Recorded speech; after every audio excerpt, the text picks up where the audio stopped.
Good evening, everyone. The City Council of the City of Gun Barrel City, Texas will meet in a regular meeting in City Hall Council Chambers located at 1716 West Main Street, Gun Barrel City, Texas, on Tuesday, March 26th, 2024 at 6:30 p.m. We will have a call to order and roll call from my left. Burns here. Evans here. Jacobs here. Key here. Foster here. We have a quorum. I would like everyone now to stand for the invocation and Pledge of Allegiance.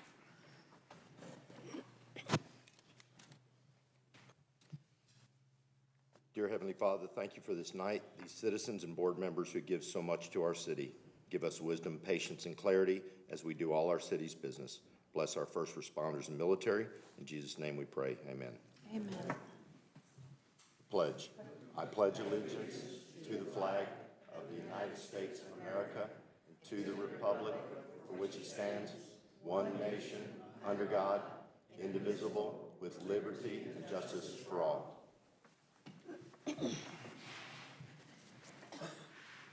I would like to acknowledge some distinguished guests we have in the audience this evening.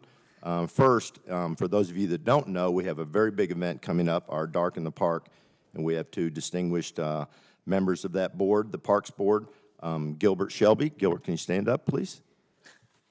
This man is a tireless worker. And Shelley Coleman, please stand. They have done a lot of work. It's going to be a really, really cool event, and we're very, very fortunate to have them. Also, I would like to acknowledge Roy Key, Charles Ligon, and Keith Bond. Please stand up. EDC board members. And our distinguished chairman of the, I'm going to say both names, Kate Weller of the Planning and Zoning. Please stand. Thank you. Anyway, I want to thank everyone for being here. It shows great interest, and I really appreciate it. This month is going to be Child Abuse Awareness and Prevention Month of April 2024. Whereas the children are Henderson County's next generation of leaders and our brightest rays of hope for the future, child abuse and neglect not only directly harm children, but also increase the likelihood of long-term physical and mental health problems. Alcohol and substance abuse, criminal behavior, and poverty. Child maltreatment is a community problem, and finding solutions depends on involvement among people throughout the community. It is a time to focus on ways not only to protect children, but to prevent abuse from ever occurring, and this is our opportunity to make a difference in young lives. Whereas in fiscal year 2023, the state of Texas completed 210-614, that's 210,614 investigations of child abuse or neglect. Of those investigations, 58,120 were confirmed victims. Henderson County numbers for 2023, 894 investigations with Child Protective Services investigations, 231 children served with a court-appointed special advocate in CASA of Trinity Valley. 471 children received services at Maggie's House, a child advocacy center. Whereas communities must make every effort to promote programs that benefit children and families across Gun Barrel City, and whereas effective child abuse prevention programs, success because of partnerships among agencies, school, religious organizations, law enforcement agencies, and the business community, and whereas everyone in Gun Barrel City should become more aware of child abuse prevention and consider helping parents raise their children in a safe and nurturing environment. Now, therefore, I, Brian Kroll, Mayor, and the council members do hereby proclaim the month of April 2024 to be Child Abuse Prevention Month in Gun Barrel City, and urge all citizens to work together to help reduce child abuse and neglect significantly in years to come.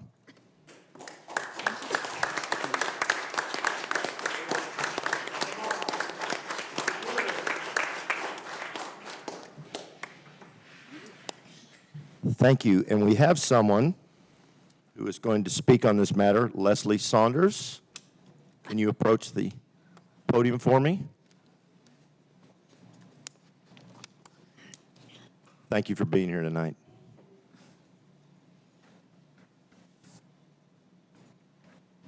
So I'm Leslie Saunders. I'm the Chief Executive Officer of the Henderson County Help Center and Maggie's House Child Advocacy Center. And we just wanted to bring awareness to the things that we see every day at the center at Maggie's House.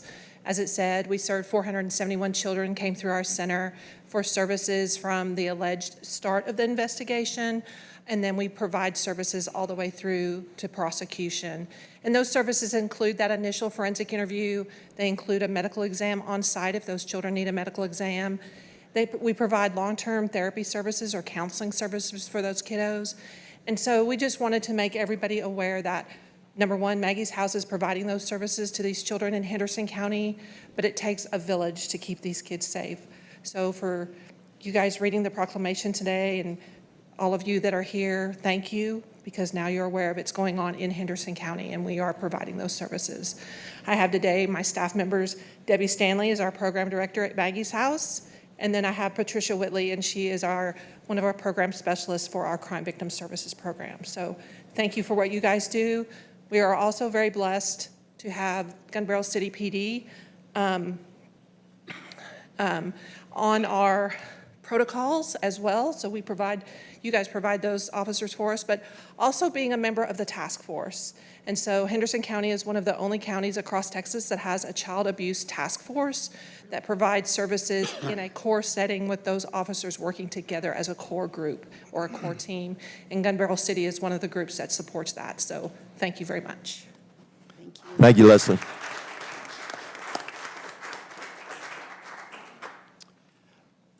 Our city secretary has told me that we have one citizen's comments this evening. That's limited to 3 minutes. The purpose of this item is to allow citizens an opportunity to address the city council on items that are listed on the agenda or issues that are not listed on the agenda. Any person desiring to make a public comment must first sign in at the podium at least 10 minutes prior to the start of the meeting and be recognized by the presiding officer. Individual citizens' comments are limited to 3 minutes. The presiding officer may ask the citizen to hold their comment on an agenda item until the agenda item is discussed. The City Council has no obligation to respond in any manner to comments or questions from the public. Any response from a member of the City Council to non-agenda comments is limited to a statement of specific factual information, a recitation of existing policy, or direction to staff for follow-up.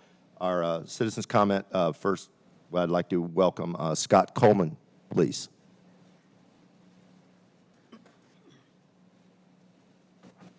Thank you for your time. My name is Scott Coleman. I'm a resident of Northwood Shores, 121 the Lee Way.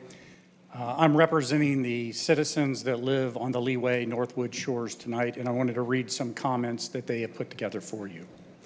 We were all very shocked that last week that anyone would consider shrinking the size of Gun Barrel and de-annexing compared to a neighboring Maybank who grows and annexes.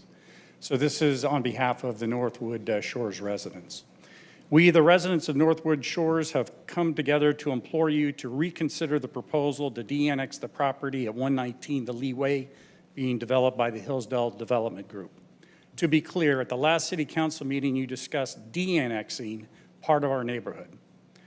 This has made everyone very concerned for the future of our neighborhood, inspiring us to come together to communicate concerns for our community as well as Gun Barrel City as a whole. While we are excited about the prospect of further development and growth in our backyards, it should not come at the cost of what our small community and Gun Barrel City values the most: integrity, respect for one another, and the law. Being a part of Gun Barrel City means that we are all held to the same standards. The main question, the real question, as we hear that the developers are excited to be in Gun Barrel City, is why don't they want to be a part of Gun Barrel City? That's the real question. Why do they not want to be a part of Gun Barrel City? We, as residents, welcome a development with these homes. Annex it all, and all of it solves all of these issues. So as we heard, the developer said, well, you know, we don't want to have a split development, some in the county, some in the city. That's easily solved. Just make it part of the city. You're excited to be a part of Gun Barrel? Be a part of Gun Barrel. If the city moves forward with de-annexing, they could potentially lose, and we haven't seen the plans, but for 20 or more lakefront or lakeview homes. And some estimates put that at $20,000 to $30,000 in permit fees Gun Barrel City would lose. $4,000 in potential short-term yearly Airbnb short-term rental fees. $70,000 to $120,000 of short-term rental fee taxes should the people who buy these homes choose to Airbnb. The one residence there now does Airbnb the property. Tens of thousands of dollars in potential property tax revenue should we have an ad valorem tax. And it allows them to avoid local builders and the jobs those create. So just some of the things and some of the fees that by de-annexing this property, let alone the rule of law that would be lost, the rule of law of gun barrel regulations is should you de-annex this. So in summary, we strongly oppose de-annexing part of our neighborhood, encourage all of Gun Barrel to oppose the shrinking of our city, especially while neighborhood cities like Maybank expand and grow. Thank you. Thank you for your time, Mr. Coleman. Moving on now. Item 1A, consent agenda. Do I have a motion that all matters listed under consent agenda are considered to be routine? I move that we accept the consent agenda as presented. Second. We have a second. A vote from my left, please. Burns, yes. Evans, yes. Jacobs, yes. Key, yes. Walsh, yes. Consent agenda is approved. Moving to new business. 2A, to consider and take action to move the April 23rd, 2024 council meeting to April the 16th of 2024 due to early voting. Our sponsor of this will be our city manager, Dr. Smith. Early voting for this election will take place here at City Hall, and it happens in our council chambers. And early voting is April the 22nd to the 30th, and then Election Day is May the 4th. Once the election folks are set up, they prefer that they don't have traffic in and out of the room that they use for voting. And so we're asking council to move the meeting to 1 week earlier. That way, we can still have our meeting and they can still have their voting here at City Hall. Questions for staff, council? Do I have a motion? I move that we change the meeting date to April 16th, 2024 due to early voting. Burns, second. We have a motion and a second. Vote from my left, please. Burns, yes. Evans, yes. Jacobs, yes. Key, yes. Walsh, yes. Motion passes. The date is moved. 2B, consider and or take action on an application for funding in an amount not to exceed $45,139.13 for new dispatch consoles and chairs in the police department to be reimbursed by the Henderson County 911 District PSAP grant program after the install. Again, our sponsor on this item 2B will be our city manager, Dr. Smith. So this item is a total of $45,139.13, which typically would not trigger a trip to city council, but because it is a grant, we wanted to make sure that council was aware, and it is a reimbursement grant. So the Gun Barrel City Police Department received this grant. The letter in your packet is the letter from Henderson County showing us and our treasurer and you that they are guaranteeing to reimburse up to that amount of money.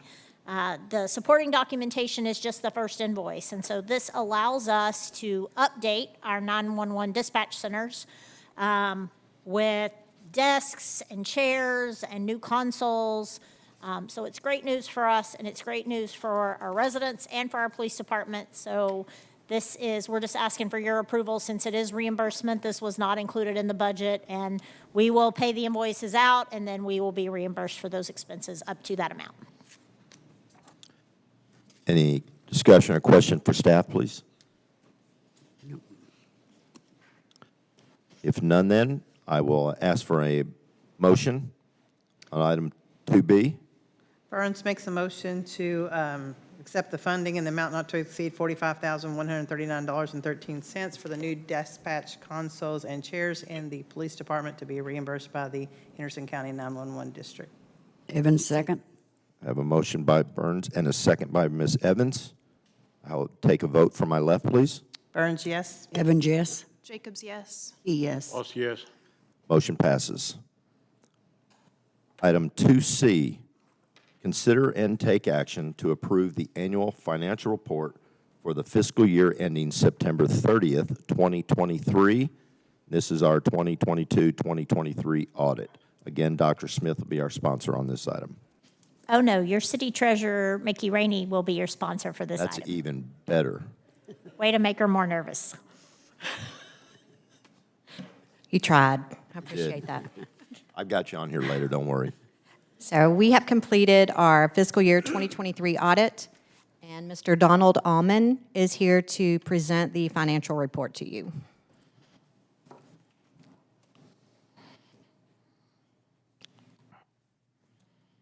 Good evening. I am Don Allman, CPA, and first off, would like to thank the mayor and council members for choosing my firm to do the audit for Gun Barrel City. I greatly appreciate the business, and we really enjoyed coming to Gun Barrel City. First time here in this area, very beautiful. Actually, just need to thank the staff here. Everyone was wonderful to work with. We mostly bothered Angela Smith and Mickey Rainey, and they both did a great job, getting us just anything and everything that we needed to do to get the audit report done. So again, just like I said, Gun Barrel City became one of our favorite cities to work with this year. So just really was impressed with y'all's staff and y'all's facilities, and everyone was just nice to work with. And if you do have your reports there with you, and I also promise I will not go over all 51 pages tonight. So, yeah, we will just hit about 3, and I'm sure y'all have more exciting things than audit reports to hear tonight. So on page 8, under financial highlights, your first bullet point there reads, total assets at September 30, 2023 were $15,868,427. Total liabilities were $2,060,907, with total net position being $13,871,439. Probably some of you are wondering, what the heck does that mean in English? Okay, net position is basically net worth. So the net worth of Gun Barrel City is $13.8 million. If you know anything about financial ratios, to have a net worth of $13.8 million and $15.8 million total assets, that's almost 90% net worth to assets. That's outstanding. So, say that's, basically you have almost, less than 10% debt to your assets. So just wanted to point that out real quick to show y'all have had very good fiscal management here, obviously, for a long time. Your second bullet point there reads total revenues for the fiscal year ending September 30, 2023 were $6,757,433. Total expenses were $6,598,324, with a net position increase or net income of $159,109. And just a quick add, that is after depreciation, which for Gun Barrel City is about $900,000. Your third bullet point there is the net position of governmental funds, which do not include capitalized assets or loans, is $6,538,086, with a net position decrease of $359,848. And the reason for that is in governmental funds, capital assets are counted as expenditures rather than depreciated, and Gun Barrel City did add about $1.6 million in capital assets last year. So that basis of accounting, it's deducted rather than capitalized and depreciated. Look now on page 10. This is your statement of net position or balance sheet. And just real quick to point out, as I mentioned, the bound reports I got were wrong from the printer, so I'm going to get those fixed and delivered back up here. This far, far right-hand column also needs to come out because that just double counted all the numbers here on this little table. So we'll get that fixed and sent back to you also. I'll get back to the balance sheet here. We have 2023 and 2022 side by side for comparative purposes. Current and other assets, that's basically all the bank accounts, any checking, savings, CDs, just any and all cash accounts. For Gun Barrel City, it would also include things like sales tax receivable and accounts receivable for city services. $7,167,980. That was down from the $7,741,485 in the prior year, so down roughly $600,000 on your current assets. Your capital assets net, which that would be things like buildings, improvements, vehicles, just the capital assets here of the city, $8,700,447. That's up from the $8,032,854, right at a $700,000 increase. And as I mentioned, I added about $1.6 million in total capital assets last year. Depreciation was $900,000 for that net $700,000 gain. So total assets, $15,868,000, up from the $15,774. So we're up about $114,000. Total assets. Deferred outflows of resources, that's a TMRS pension number. Doesn't really affect Gun Barrel City directly. We still have to include it in the audit. $746,000, up from $204,000. Your long-term liabilities, so that's going to be your bonds and notes payable. It would also include the net pension liability and accounts payable for long-term liabilities is $1,431,013, up from the $1,082,133, so about a $350,000 increase there. And most of that came from your actual pension liability, which again, Gun Barrel City is not really liable for. It would only be in the event that TMRS fails, which is very unlikely, but it does need to be included in the report. Other liabilities, that's your current liabilities, accounts payable, and the current portion of any loans or bonds, $629,894, down from the $851,377. So your total liabilities were $2,060,000, up just slightly from the $1,933,000 in the prior year. Your deferred inflows, that's another part of the TMRS pension number. Doesn't really affect the city directly again. $682,000, up from $333,000. Your net position, so net investment in capital assets, that's basically kind of like a blue book value. Like on your car, if you have a car for $40,000, you owe $20,000, then your blue book value is $20,000. So this is kind of the blue book value of the Gun Barrel City capital assets, and almost $8 million, $7,961,000. Up from the $7,881,000, so it's up about $80,000 there. You're restricted, that's money set aside for debt service, and then also just special revenue purposes, specific funds. $1,644,000, up from the $1,154,000, so right almost a $500,000 increase there. Your unrestricted free and clear can be spent however the council so chooses. $4,265,018. That is down a little bit from the $4,677,000. So still a total net position of $13,871,000, up from the $13,712,000. And as alluded to earlier, really strong financial position for Gun Barrel City there. Last page I will go over tonight, page 11, your statement of changes in net position. So that's government audit speak for profit and loss or income statement. So the income statement here for Gun Barrel City for September 30, 2023. Again, yeah, that far right-hand column needs to be taken out. We'll get that fixed when we get the reports printed and bound with the total report in there. So your charges for services, that's going to be your licenses, permits, fines and fees, basically your day-to-day operations of the city. $557,996, big increase from the $393,000 in the prior year. So that's a really good indication of the economic growth of the city. You almost went up about $160,000 in your charge for services revenue, which is really good. Grant money was down quite a bit, $12,000 down from $876, so a lot less grant revenues last year.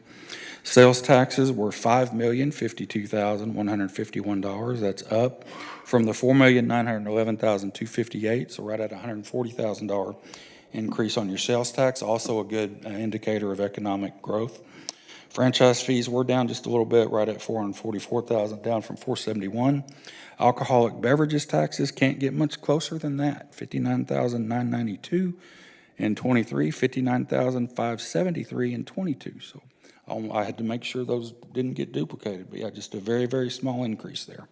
Hotel motel taxes were $149,000, down slightly from the $154,000. Investment earnings or interest income, $76,000, up from $37,000. Miscellaneous income was up quite a bit, $405,000, up from $66,000. So your total revenues were $6,757,433. Now, that is down from the prior year of $6,969,619. A few of y'all look old enough to remember I Love Lucy. That needs a little explaining to do. Your actual operating revenues were better in 2023. The reason they're overall less grants. You had $876,000 grant, so take that money out. Your actual operating last year was about $6.1 million. This year, you're operating 6.7. So it's actually you were, so actually revenue-wise was about a 10% increase overall for 2023. So that's good. Your expenses, general government expenses, that's administration and things of that nature, $1,634,000 from the $1,117,000. So we're up about $517,000 on your government expenses. Public safety, that's police and fire, $2,956,000, down from the $3,274,000. So we're at a $300,000 decrease in your public safety expenses. Highways and streets were $1,514,000, also down from the $1,730,000. So we're down about $216,000 there. Culture and recreation, that's mostly parks, $460,000 up from $442,000. Very slight $18,000 increase there. Interest expense for the year was $31,893, up slightly from the $29,065. Again, very little debt for the amount of assets that y'all have. So total expenses, $6,598,000, very similar to the $6,593,000, just a very slight $5,000 increase. So your increase or decrease in that position, it is positive, which means net income, $159,000. Now that's down from the $375,000. But again, we go back to Ricky Ricardo was explaining, last year had grant money. So take that grant money out, and actually you'll had a net loss on operating last year. Because take that $875 out, you'll had about a $500,000 operating loss last year. But then this year, you're $159,000 net income. So much better operating results for 2023 as opposed to 2022. And I will be quiet now. Any comments or questions? Mr. Almond, thank you so much. Your report is extremely thorough, and also I think we give a big round of applause and a big pat on the back to Mickey Rainey, who's done a wonderful job for so many years. I appreciate it. Do we have questions from council, Mr. Almond, or our treasurer? If none, then do I have a motion to consider and or take action to approve the annual financial report for the fiscal year ending September 30th, 2023? I move that we approve the annual financial report for the fiscal year ending September 30th, 2023. Key second. We have a motion and a second. Vote for my left, please. Burns, yes. Evans, yes. Jacobs, yes. Key, yes. Boss, yes. Motion passes. Thank y'all very much. Thank you very much, Mr. Almond. 2D, consider and take action to adopt the following policies and procedures as recommended by the American Rescue Plan Act, ARPA, Standards of Conduct and Conflict of Interest Policy, Financial Management Policies and Procedures, and Records Retention Policy. Our City Manager, Dr. Smith, can you speak on this, please? I can. Council, as you know, we received the ARPA money, and part of that now, as we're almost ready to start spending a larger portion to get this done, is the bid process that we talked about and having some very specific policies in place because it is federal grant money. And so these are, for the most part, standard templates that we cater directly to Gun Barrel City with our grant coordinator, Jessica from GrantWorks. We have monthly meetings with her, and we make sure that we have everything in place so there is never any question. Next month, we'll do our reporting, and she will be on site to help us do that. And so these three policies, which are very long, so I sent them to you a couple of weeks ago so that we could talk about them at the meeting, include our financial management policy, which Mickey Rainey has been through to make sure those are all things that we do. Our record management and retention policy, Janet Dillard went through as our city secretary to make sure that we are following those policies as well. And then we all reviewed the standards of conduct policy, and that outlines the vendors we do business with and the required standard of conduct for that. And so these policies that we're asking you to approve tonight While they are specific to our ARPA funding and how we spend those dollars, these are policies that your team follows every single day in day-to-day business. They're just called out specifically in these policies for federal funding. I'm happy to answer any questions. Questions for staff? If none, then do I have a motion to consider and take action to adopt the following policies and procedures as recommended by the American Rescue Plan Act, ARPA, Standards of Conduct and Conflict of Interest Policy, Financial Management Policies and Procedures, and Records Retention Policy? Do I have a motion? I move that we adopt the following policies and procedures as recommended by the American Rescue Plan Act, Standards of Conduct and Conflict of Interest Policy, Financial Management Policies and Procedures, and Records Retention Policy. Second. We have a motion and a second. Do I have a vote from my left, please? Burns, yes. Evans, yes. Jacobs, yes. E, yes. Walsh, yes. Motion passes. Item 2E, to consider and take action to adopt ordinance number 0-2024-010, amending the fiscal year 2023-2024 budget. Speaking on this will be our City Treasurer, Mickey Rainey. I will read the ordinance into the record. Ordinance number 0-2024-010, an ordinance of the City of Gun Barrel City, Texas, amending ordinance number 0-2023-014, which adopted the 2023-2024 fiscal year budget so as to increase the fund balance by $44,563 and recovery of expenditures by $51,350 for a total of $95,913 and allocate those funds into various city departments and to provide an effective date. Ms. Rainey. So we went through and looked at everything that we need to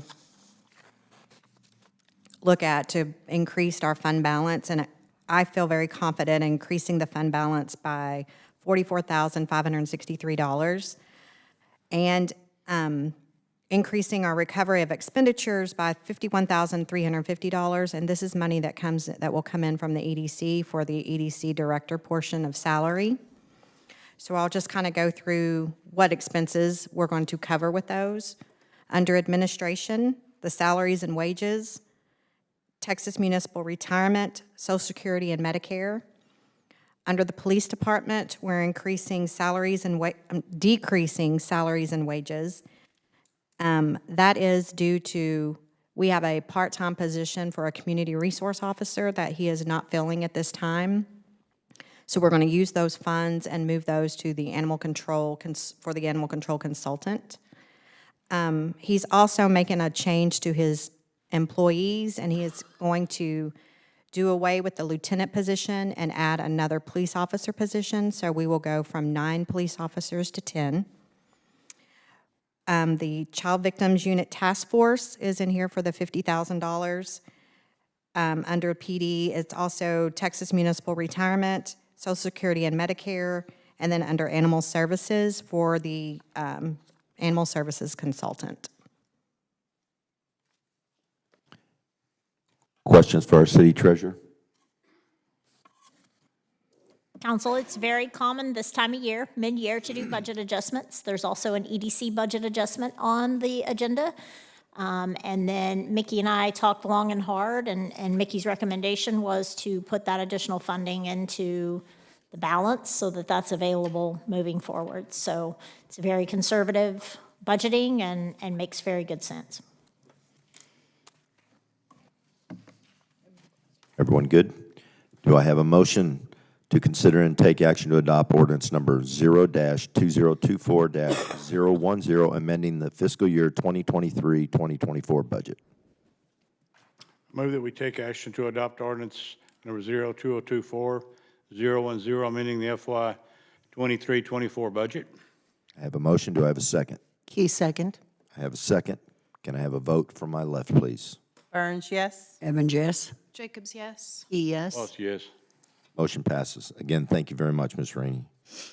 Item 2F, consider and take action to approve an event budget for the 2024 event season Dr. Smith, would you like to? So attached to your agenda and on the screen above is a high overview of events staff would like to do over the next year. Moving forward, you will see these events lined out as part of our annual budget. Since that was not done this past year, we wanted to bring that to you now. This will prevent us from coming back one-off for each event and the expenses associated.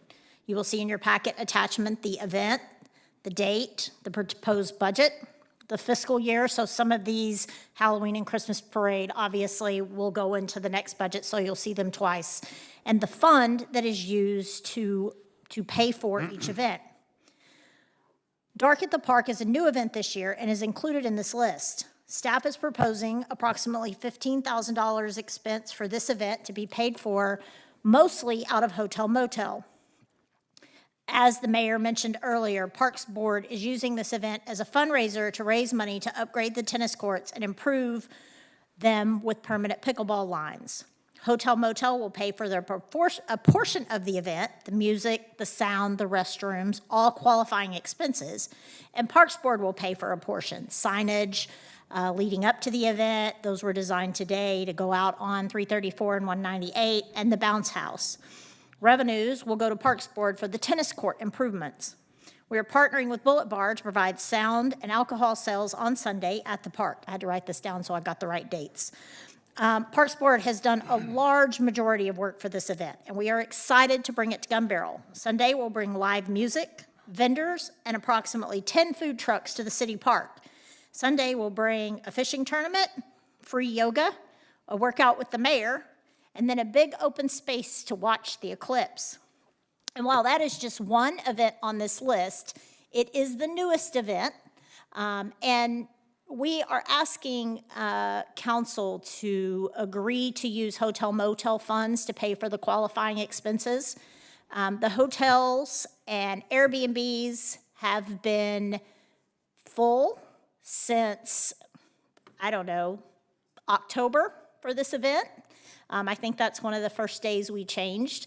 Typically, they would bring this to you ahead of time. I assume that they got the budget approved in one way, so I will own this one, and that all events were paid for out of hotel motel, and they weren't necessarily that way. We will fix that going forward and make sure you guys have a list of events, and you'll notice here it says that there are some missed local events, and that way when we get requests for hotel motel funding from special interest groups, we can bring those to you individually, but you will have a pretty good idea on what most of our events are.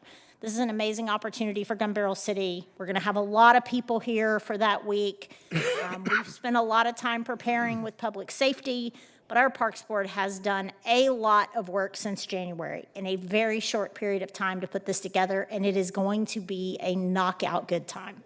So in the future, you will see this kind of list with the budget, and that way you're seeing those events up front and getting approved, and some of these you do, some of them were approved with the festival fund, and some of them were approved with the public relations that you see called out there. Hotel motel, luckily for us, is something that replenishes itself very quickly during the summer, much more quickly during December than during December, and we'll see some additional funding come to that as we start to consider what our short-term rental ordinances are in Gun Barrel.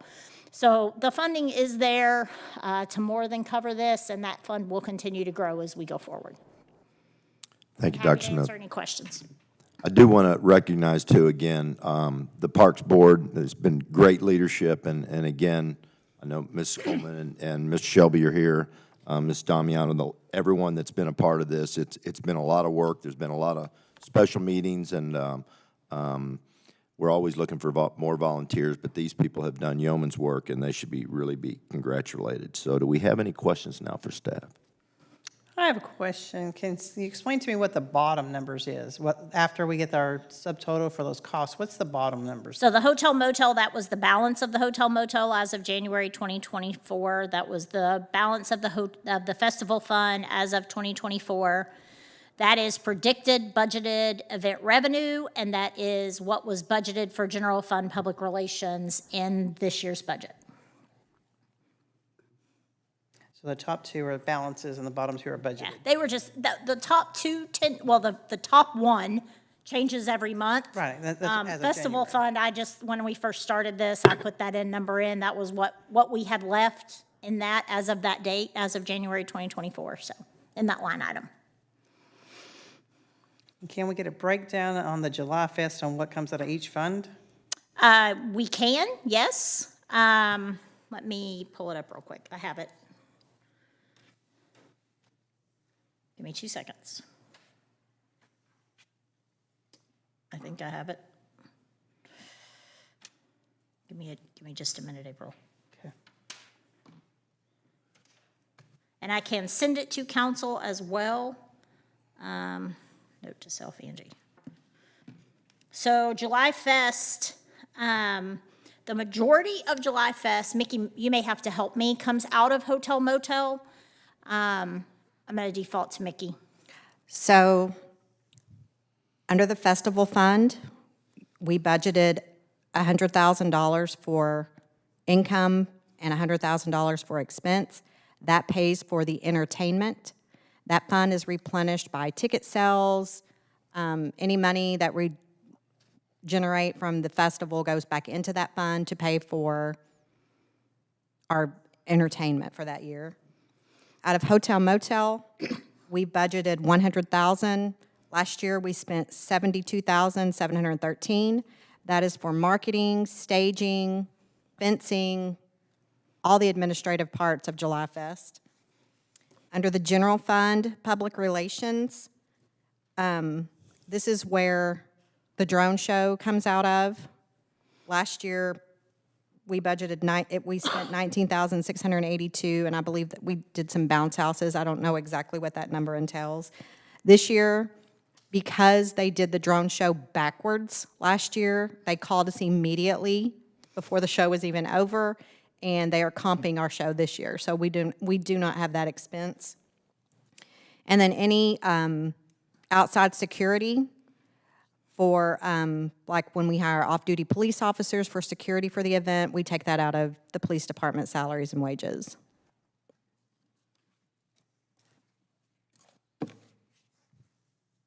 Thank you. Further questions for staff? I don't. If none, then do I have a motion to consider or take action to approve the event budget for 2024? I'll make a motion to approve an event budget for 2024. Burns, second. I have a motion and a second. May I have a vote from my left, please? Burns, yes. Evans, yes. Jacobs, yes. Key, yes. Boss, yes. Motion passes. Item 2G, consider and take action to approve a service agreement with B. Weiss Entertainment Group, LLC, in an amount not to exceed $155,500 for July Fest 2024. Dr. Smith, can you speak on this, please? I can. This year, we are doing a turnkey contract with BWise. This group has provided entertainment and operations support for us for a number of years. This company is well-known throughout the Metroplex. They do a number of other events in the Metroplex. The total contract amount is $155,000, and that contract was included in your packet. That includes sound and lights, personnel, fencing, bike rack, security, restrooms, event staff, production management, the headliner, which we will announce at the April meeting, direct support for the event, the opener, which we are also in the process of securing, marketing, tickets.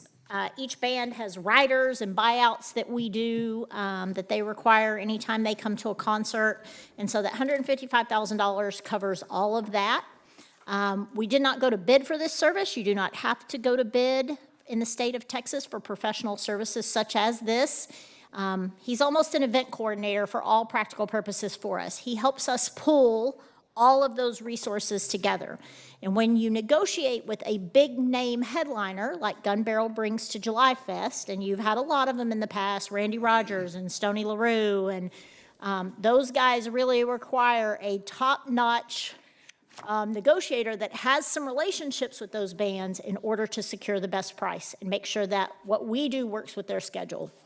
And so this contract is a $155,000 contract, but in your packet are outlined specifically the invoices. I have reviewed them. This is very much in line with an event of this size.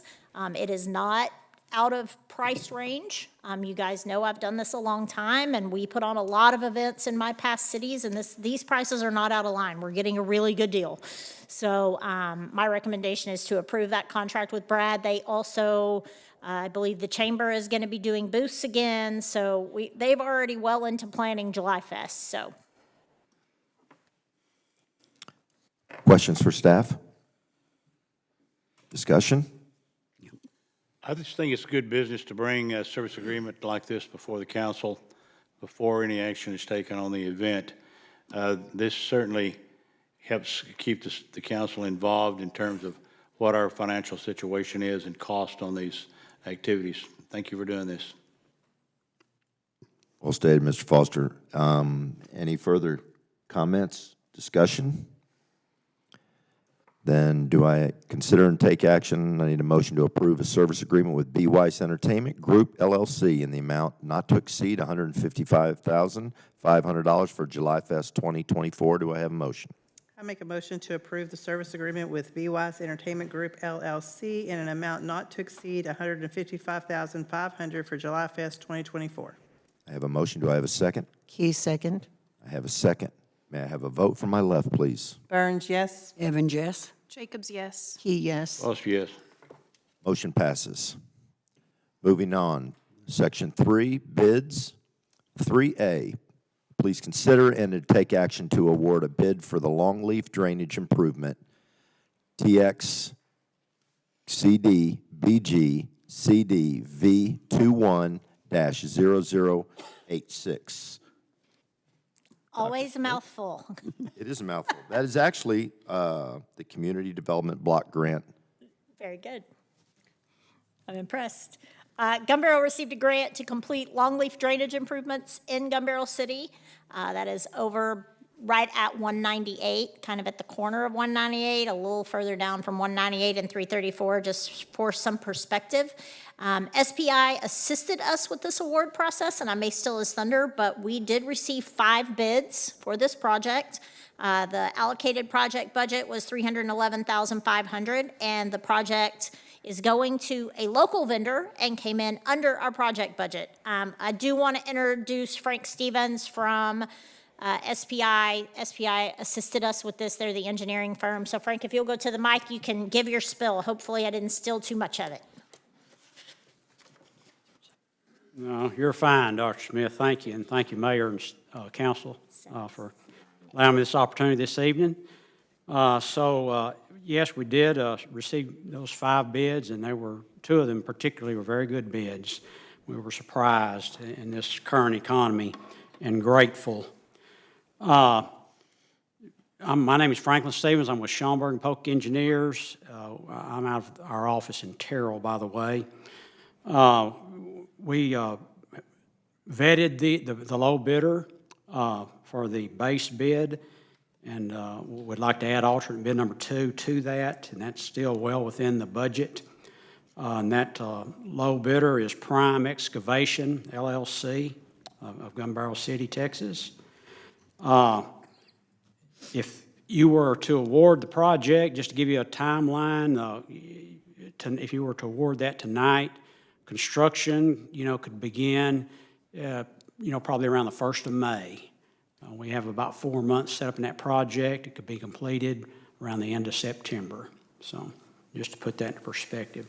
I would ask that when you make your motion tonight, the TDA is getting more and more particular, that you would mention the name of the contractor, Prime Excavation, the TDA contract number, that 21-0086, and the amount of the award, $252,769.81.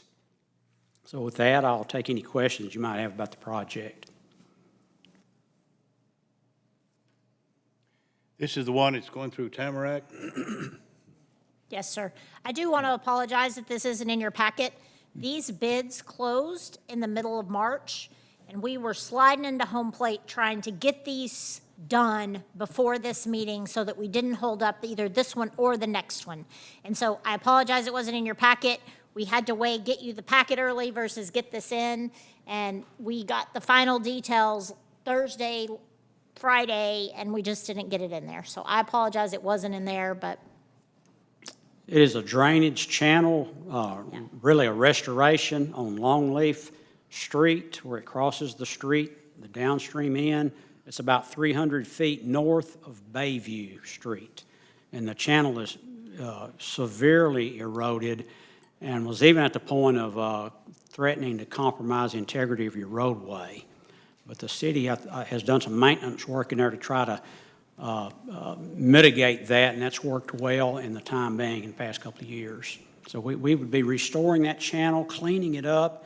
It's full of junk and debris, and the culvert itself, while still in great shape, is being undermined severely. So we would fill in beneath that culvert and then clean up and refill that channel and stabilize it with stone riprap, grouted stone riprap, down the way towards Cedar Creek. Frank, can you give me that total number again? It's $252,769.81. Thank you, sir. Yes, sir. Questions for staff? Further discussion?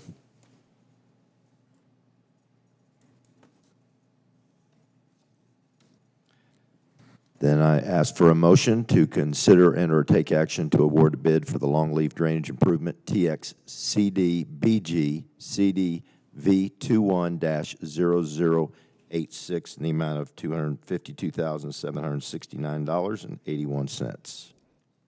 I make a motion that we award the bid to Prime Excavation LLC for the Longleaf Drainage Improvement TXCDBG CDV21-0086 in the amount of $252,769.81.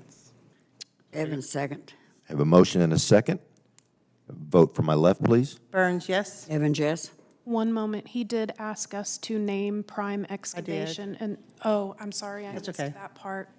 Jacobs, yes. Yes. Boss, yes. Motion passes.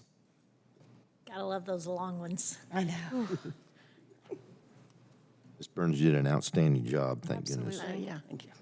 3B, consider and take action to award the bid to GrantWorks as a planning and management service provider for the Community Development Block Grant Mitigation, CDBG-MIT. Again, Dr. Smith, will you speak on this? So this is the request that we brought you a couple of meetings ago to write a grant or to send out an RFP for a grant to update our comprehensive plan, our drainage maps.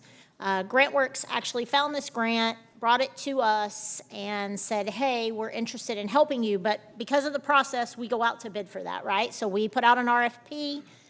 We received responses from Traylor and Associates, Langford, and GrantWorks.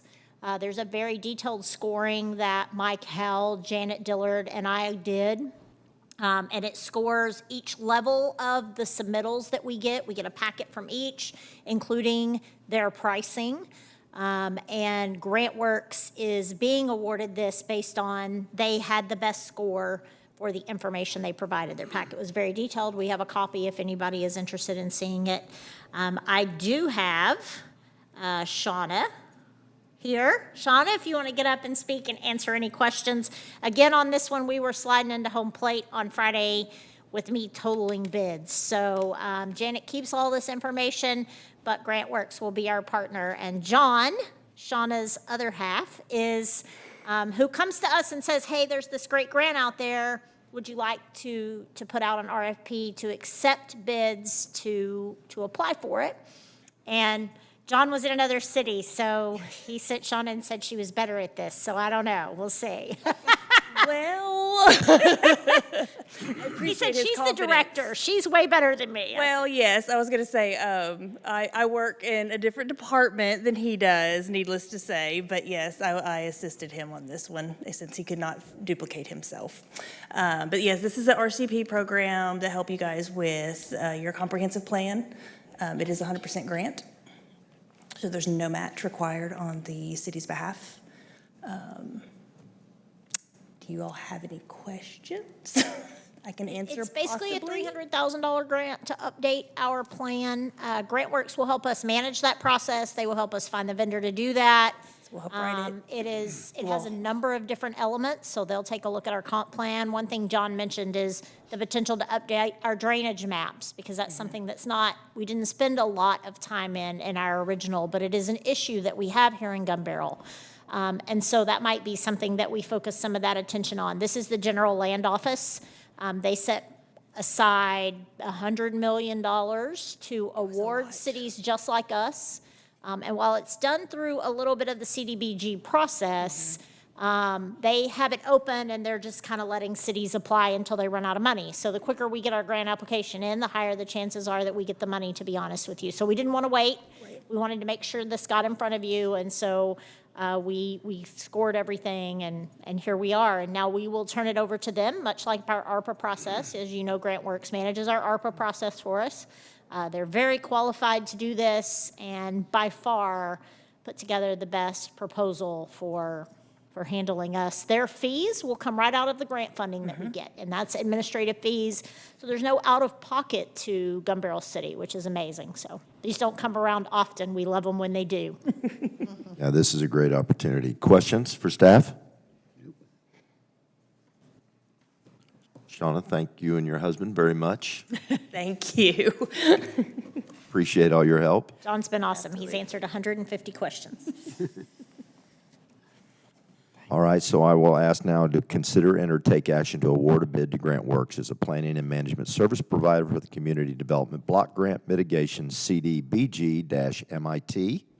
Do I have a motion? I move that we award a bid to GrantWorks as a planning and management service provider for the Community Development Block Grant Mitigation CDBG-MIT. I have a motion. Do I have a second?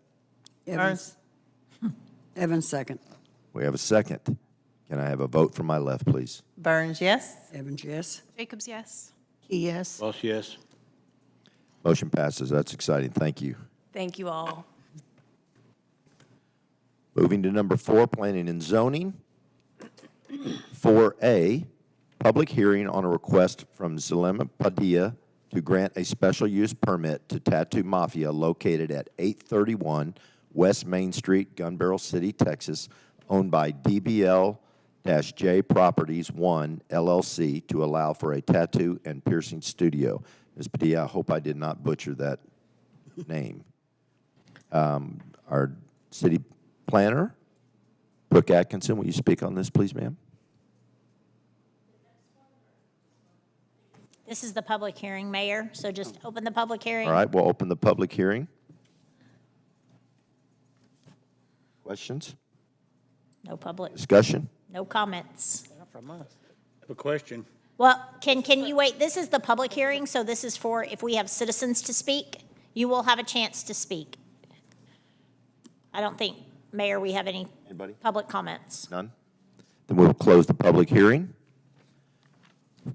4B, consider and take action to adopt ordinance number 0-2024-009, granting a special use permit to Tattoo Mafia located at 831 West Main Street, Gun Barrel City, Texas, owned by DBL-J Properties 1 LLC, to allow for a tattoo and piercing studio. I think now's your time, Brooke. Brooke Atkinson, our city planner, will speak on this. I will read the ordinance into the record. Ordinance number 0-2024-009, an ordinance of the city of Gun Barrel City, Texas, amending the comprehensive zoning ordinance and map as heretofore amended to grant a special use permit to Zulema Padilla to operate a tattoo and piercing studio, Tattoo Mafia, located at 831 West Main Street, Gun Barrel City, Texas, 75156, Henderson County, Texas, providing special conditions, providing a severability clause, providing for a repeal of all ordinances in conflict, providing a penalty of fine not to exceed the sum of $2,000 for each offense, and providing an effective date. Ms. Atkinson. Okay, so we received this application on February 20th, 2024. Public hearing notices were sent to the newspaper on March 1st of 2024. And then letters were mailed to the property owner within 200 feet of the property on March 5th, 2024. The council meeting, the public hearing notice published in the newspaper on March 7th, which is at least 15 days prior to today. And P&Z was scheduled and was had on March 11th, 2024. And the Planning and Zoning Committee voted in favor of making recommendations to the City Council for approval. And then this brings us today for the regular City Council meeting, which was on your agenda. This is the 200-foot boundary from the property that they are requesting a special use permit for. I sent a total of 15 letters, and I received 0 letters in response. Here are some of the images that were provided by the applicant for their business plan. There's also a written business plan that was provided in your packet. The business model, the applicant proposes to establish a tattoo and cosmetic makeup studio offering body piercing services in Gun Barrel City, and aims to operate during the following hours, which is Monday to Thursday, 9 a.m. to 12 a.m., and Friday through Sunday, 9 a.m. to 2 a.m. The services that are being offered are tattoos. The applicant, who is here today, will be performing the tattoos on site upon approval and acquisition of the tattoo license. They, of course, get the tattoo license after they receive the special use permit saying that they can operate from the city. The cosmetic makeup services will be provided, body piercing by, I'm going to mess up this name, Satilda, no, oh, okay. And then the business will adhere to all of the state regulations, including undergoing the annual state inspections. And a sterilization company will be employed as well. This will be located at 831 West Main Street, Suite F. This is the view of the location from the street. In the General Business District B2, tattoo studios are permitted by special use, and this is just a copy of that, of those words. Under 156.094 tattoo studios, in addition to complying with the regular regulations applicable to all of the establishments within the B2 district, there's two certain specific regulations that tattoo studios are also going to have to adhere to. They are prohibited from operating within 1,000 feet of any church, public, or private school or resisting zoning district. This distance is measured in a straight line from the nearest part of the tattoo studio's premises to the nearest property line of a church or school or the nearest boundary of a residential district lot. However, the City Council has the authority to reduce or waive the separation distance if it is determined that the tattoo studio's operation would not pose a threat to public health, safety, or welfare, or it would not be offensive to the surrounding neighborhood. And tattoo studios must consistently maintain compliance with all Texas state laws concerning this establishment. This particular applicant's proposed tattoo studio is situated within close proximity to 2 churches and 16 residential lots. The City Council Committee is currently reviewing the 1,000-foot boundary map from this location, which what I kind of highlighted, the yellow is the churches, and then the blue is the residential areas. And I also gave you a little bit more of a clearer picture on the next slide. This one is 780 feet from the Cedar Creek Church of God at 142 Rodney. And then the next one is approximately 415 feet from the Lifeline Church at 110 Welch Lane. And then 800 feet from the existing residence front door in the residential area. At the Planning and Zoning Commission meeting, There's also another business that is within the same distance of, or less distance than of the same residential area that is also a tattoo studio. So there is another tattoo studio within the same distance or less than these properties. And if you have any questions, and we also have the applicant here today. I have a question. What time is normal closing for a tattoo studio? In her business plan, she provided the closing times, but as far as normal, Brooke, the applicant can come up and answer questions as well. yeah. She's just asking generally, and I don't know that we know an answer for generally, what time does tattoo shops normally close is what she was asking, I think. And my concern is that if it's close to residents, would it bother them more being open till 2 on the weekends? Or would it be better to cut it off at midnight like the other days? Typically, like any other business, I mean, we have one in downtown Rowlett, and they're open late on the weekends, and I would never know they're there unless I drive by and see them. So, I mean, it's quiet, there's not loud noises, there's not loud music. I don't know how long the other local tattoo shop stays open, but, yeah, so. I mean, it's kind of it's in a business park, if you will, and so. Further discussion?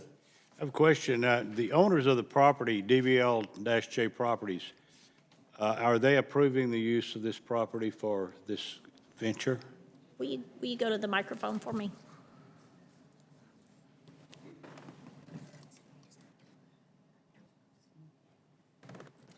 Hello. Yes, they are. I've had the building for about a month, and they told me just to go check with the city if I needed anything. Okay. And on the hours, I kind of looked up on Google the hours that the other place is open, so I just put the same, but I can cut it down if it needs to. Well, people our age go to bed about 9 o'clock anyway. We'd see you the next day. So you checked and the other tattoo studios? Yes, and the other one's only located like 2-3 minutes. It's beside Walmart. Is this still in business? Lucky 11, yes. Okay. Further questions or discussion? The name Mafia, how did you come up with that name for Gun Barrel City? Well, I have a business in Dallas, and I've been in business for 15 years, so I just figured keep it the same so I don't have to make a whole rebrand.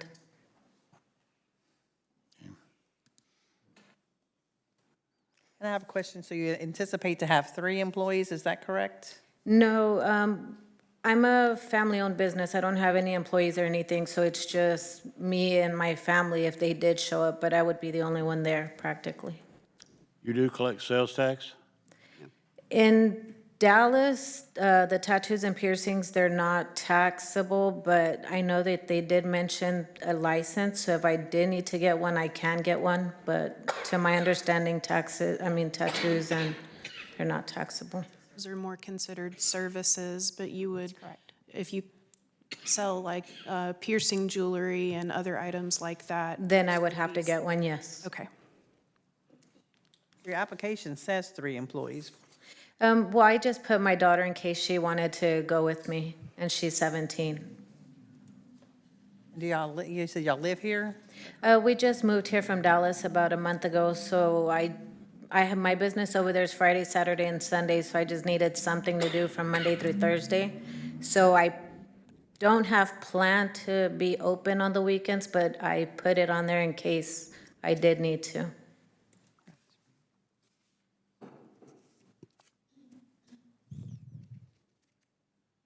So am I hearing this correctly? There's no sales tax involved here? Yes. Some part of the sales would be? So as she mentioned, tattoos, body, makeup, that type of stuff is a professional service. So there is no sales tax associated with that. If there were jewelry, tattoo lotions, numbing cream, those things would have a sales tax associated. Some tattoo permanent makeup salons sell those things and some do not. Do you sell it? I do not sell it, but I mean, if I need the license, I can get one.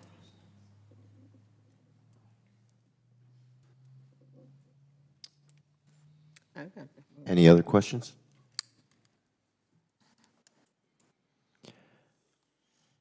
Thank you. You're welcome. Appreciate your time. So I will consider and or take action to adopt ordinance number 0-2024-009, granting a special use permit to Tattoo Mafia located at 831 West Main Street, Gun Barrel City, Texas, owned by DBL-J Properties 1 LLC, to allow for a tattoo and piercing studio. Do I have a motion?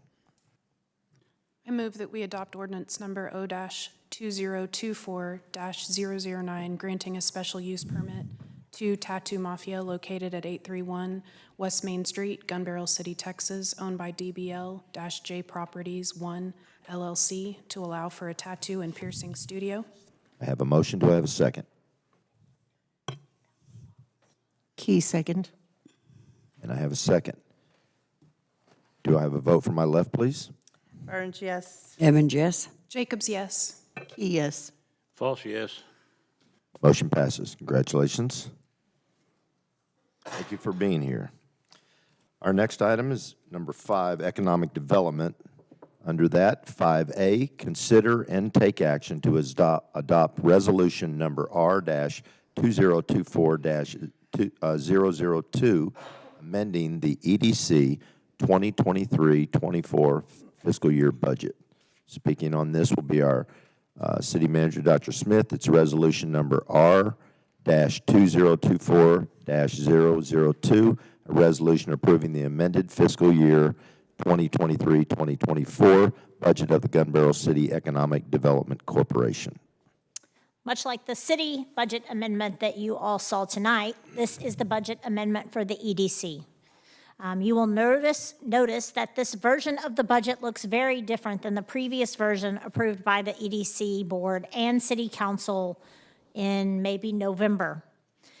Stephen Barnett and I worked very closely, along with the help of our city treasurer, Mickey Rainey, to put this budget in line with our financial reports you are now seeing and approving from the EDC as well. As you will notice, this new budget calls out the account number, and also includes money allocated to income and expenses. The budget that the EDC and City Council approved back in November had a number of errors on it, in addition to the fact that it was not a balanced budget. This budget is a balanced budget, as you can see at the end. Included in your packet is both a copy of the clean budget and a copy of how things were shuffled around. The previous budget had about $800,000 in loans and had us transferring $500,000 from one account. Our EDC board is in the process of rewriting their bylaws and reevaluating their loan and grant program. This year, it was more important that we realign that program and make sure that we are doing best practices for EDC boards and commissions. And so we reduced that amount in order to get the budget balanced and get some additional training, not only for City Council, as we have talked about, but also for the EDC board. I'm happy to answer any questions. The EDC board did approve this at their March meeting, and it allows our admin, who does a lot of the record keeping and takes it to our accountant to make sure that things are getting credited where they're and taken away from where they are supposed to be done. So he can now include the account number when he includes that. But this is the budget attached in your budget. Attached in your packet as well is the original budget that was approved and the amended budget. And you can see the different areas that we made a few changes to. There were a number of projects that were rolled over on the previous budget, so we cleaned that up. There were some missed expenses for Pier 334 called out, and those are not things that we're doing, and so we tried to get that all cleaned up. I'm happy to answer questions if you have it. This budget is based off of the sales tax and the loan interest. So that's what you see at the top. Questions or discussion? Staff, please. I'd just like to say that I'm delighted to see that EDC has come to grips with the budget and the numbers so that everyone can understand them better, and we know where we stand on the budgeting situation. Thank you for this work. It's good. It's a good move. I agree, thank you. Couldn't have done it alone. Mickey was a critical part of this, even though Mickey doesn't work for the EDC. She spent a lot of time with Stephen and I making sure that this falls in line with what you're seeing for the city so that it makes sense. Yeah. Any further discussion?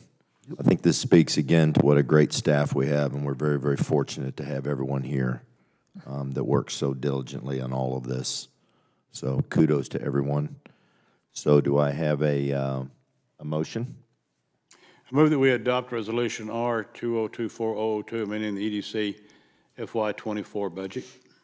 I have a motion. Do I have a second? G, second. I have a motion and a second. A vote from my left, please. Burns, yes? Evans, yes? Jacobs, yes. Yes. Plus, yes. Motion passes. Number 6, unsafe structures. 6A, public hearing to discuss the unsafe structure located at 111 Raintree Street, Gun Barrel City, Texas. Again, Dr. Smith will speak on this. This is the public hearing. Mayor, Janet, do we have any, we have no request to speak on this. None. Close the public hearing. Public hearing is closed.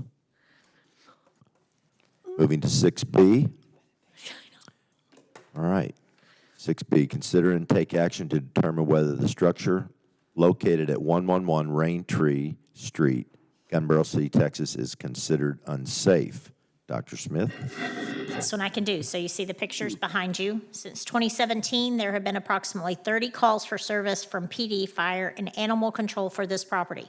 The owner also lives in this neighborhood, but has been leasing this property to a third party. There are currently broken windows, holes in the walls, unlockable doors, and has been without water service since December of 2023. Water service is what determines when we designate a home unlivable or unsafe, or an unsafe structure. Their water was cut off in December of 2023. Mike Ward, our code enforcement officer, has been working very closely with this property owner, and they have agreed to go ahead and let the city take it down and place a lien against their property. The cost is about $8,000 to have it taken down, and I'm happy to answer any questions.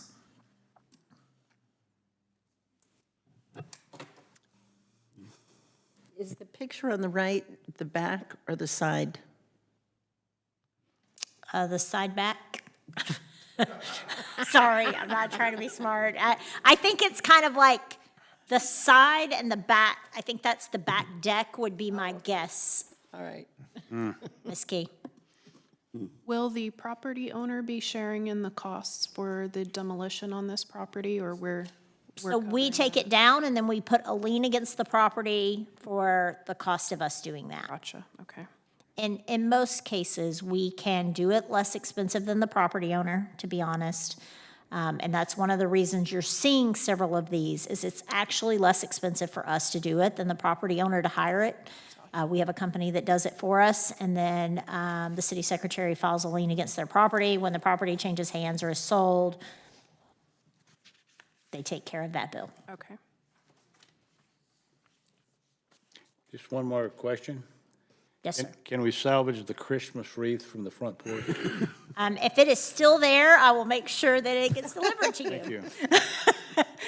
But I'm not sure if it's still there. These pictures were taken in December, or November, December, when we first started having this conversation with the homeowner. But the minute any home, any residential structure is without water, that is when they are deemed unsafe, and we have to ask the tenants to move out. And the homeowner in this case doesn't live here. She lives in another home in the same neighborhood and just got out of hand. So she's been very cooperative and working with us very closely to make sure we get this taken care of.